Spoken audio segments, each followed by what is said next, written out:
সন্ধ্যা থেকে পরদিন সকাল পর্যন্ত সংসারের কাজকর্মের পাশাপাশি দীপাবলির এই সন্ধ্যার মুহূর্ত। নমস্কার, শুভ সন্ধ্যা। সবাইকে অনেক স্বাগত আমার পরিবারে। আমি পিঙ্কি ত্রিপুরা থেকে বলছি। আশা করছি সবাই ভালো আছো, সুস্থ আছো। আমিও ভালো আছি তোমাদের ভালোবাসাতে। শুভ দীপাবলির প্রীতি ও শুভেচ্ছা জানিয়ে শুভ সন্ধ্যা থেকেই আজকে তোমাদের সাথে নিয়ে ব্লগটি শুরু করছি।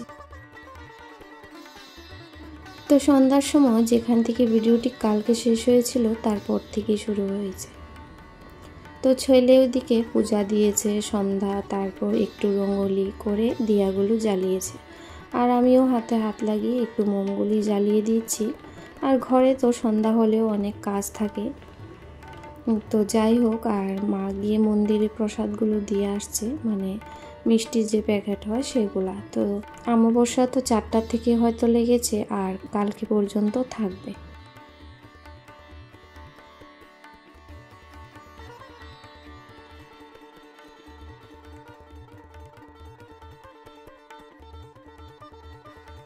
গারোর যেদিন থাকে ওই দিনও কিন্তু আমাদের ঘরে এভাবেই প্রদীপ তারপরে মোমবাতি জ্বালিয়েছিলাম, কিন্তু ওই দিনটা শেয়ার করিনি। তো এরকম যদি প্রত্যেক দিন হতো দেওয়ালির মতো, কতই না ভালো লাগতো। লাইটগুলি বিশেষ করে বন্ধ করে দিলে এই মোমের আলোটা ভীষণই সুন্দর লাগে।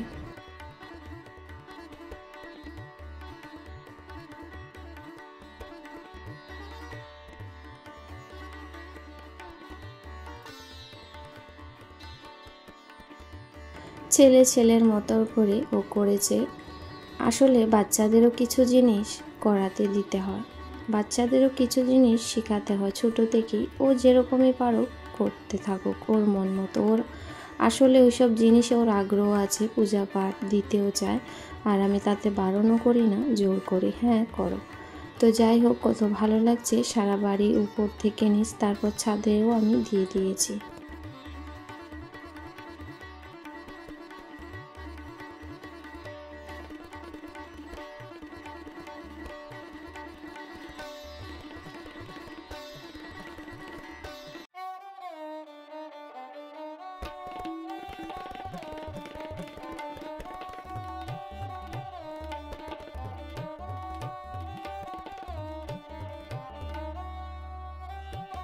ছাদে এসে একটু দেখছিলাম, আর এখানেও ধূপ ধুনা দিয়ে দিয়েছে, আর চারিদিকে পূজার ভাব। এই যে মাঠেও পূজা হচ্ছে, আর মন্দিরেও অনেক মানুষ লোকজন এসে ভোগ প্রসাদ দিচ্ছে, মায়ের আরাধনা করছে। তো যাই হোক, আর আমি আমাদের বাড়িটা নিচ থেকে দেখাতে পারলাম না, যেহেতু বাজারে কে মোবাইল নিয়ে যাবে।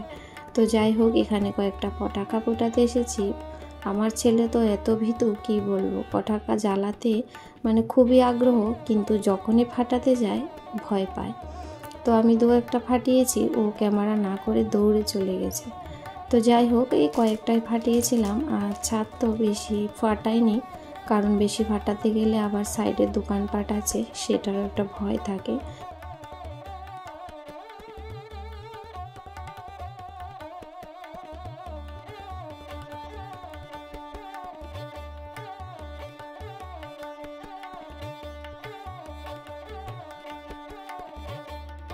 তেল আর মোমবাতি দিয়ে যে প্রদীপগুলো বানিয়েছি খুব সুন্দর করে, কিন্তু অনেক সময় নিয়ে জ্বলছিল। তো যাই হোক, আজকে তো সোমবার, যেহেতু হাট, সবজিপাতি আনা হয়েছে, আর সাথে কিন্তু ভাতটাও বসিয়েছি। আর সবজি সেরকম কিছু রান্না করব না, যেহেতু রয়েছে দুপুরে সমস্ত কিছু, আর নিরামিষের মধ্যে বারবার কি রান্না করব সেটাই। আর লাইটটা অফ করে দিয়েছি, যেন এইভাবেই দেখতে বেশি ভালো লাগছিল। প্রতিদিন তো লাইট জ্বলে, আজকে না হয় একটু মোমের বাতি প্রদীপের আলোয় যেন চারিদিকটা ঝলমল করছিল।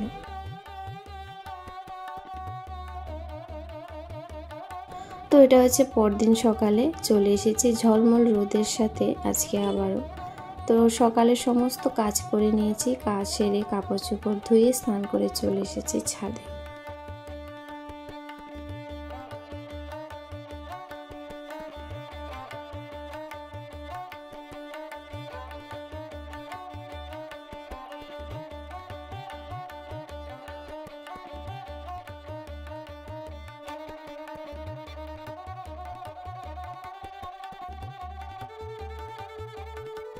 তো দীপাবলির দিন সেরকম করে ঘর থেকে আর বেরোনো হয়নি, আর প্রথম দিন বের হই না, যেহেতু পুজোটা অনেক রাত থেকে কিন্তু পুজো হয়, সেরকম করে লোকজন বের হয় না। তো পরদিন দেখা যাক, যদি বের হয় তোমাদের সাথে অবশ্যই শেয়ার করব।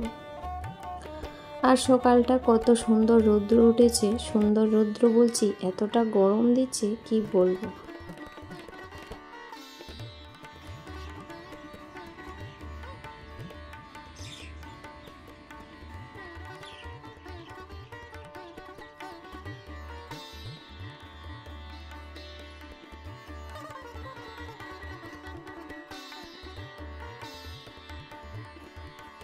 ভিডিওটির এই পর্যায়ে এসে কোনো নতুন বন্ধু যদিও হয়ে থাকো, চ্যানেলটিকে সাবস্ক্রাইব করে একটা লাইক করে দিও। তোমাদের ছোট্ট ছোট্ট ভালোবাসা আমাকে আরও উৎসাহিত করে সামনে এগিয়ে যাওয়ার জন্য।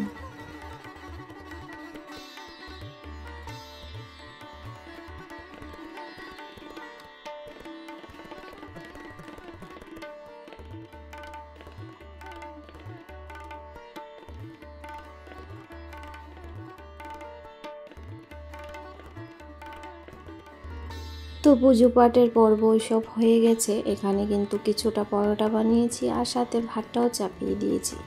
তো চাটা করে নিয়েছি, চা সবাইকে দিয়েছি আগে, যেহেতু পরোটা একটু বানাতে লেট হয়ে যায় চা বিস্কুট দিয়ে। তারপর আমি ওই জলটা খেয়েছিলাম, গরম জলটা খাওয়াতে ভাবছি যে আমি। তো গরম জলটা খেয়ে তো চাটা সাথে সাথে খাওয়া যায় না, পরোটা বানাতে বানাতে একটু সময় হবে, তারপরে এই যে চাটাও খেয়ে নেবো আর কি। তো আজকে সকালে এই ছিল ব্রেকফাস্টটা, একদম সেরে নেব আর কি।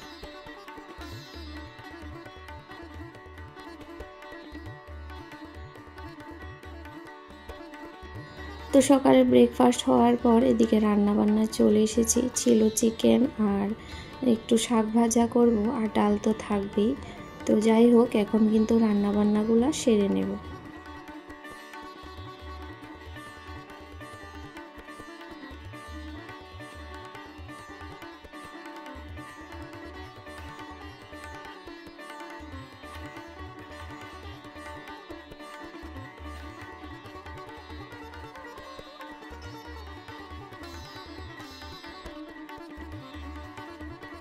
তো এলোমেলো ভিডিও নিয়ে আজকে চলে এলাম। ওইদিকে মশলাপাতি করে মাংসটা বসিয়ে দিয়েছি, আর সাথে একটু শাক ভাজা করে নেব। তো এটা ডাঁটার শাক ছিল ফ্রিজের মধ্যে, সেটাই করে নিচ্ছিলাম। আর ওইদিকে কিছুটা আলু নিয়ে আনা হয়েছে, আলুটা ঢেলে রাখলাম। ওইদিকে তো ডাল ভাত আমার হয়ে গেছে। এখন এইগুলা হয়ে গেলে আমার রান্নার কাজ কমপ্লিট। তারপর রান্নাঘরটা ক্লিন করে নেব।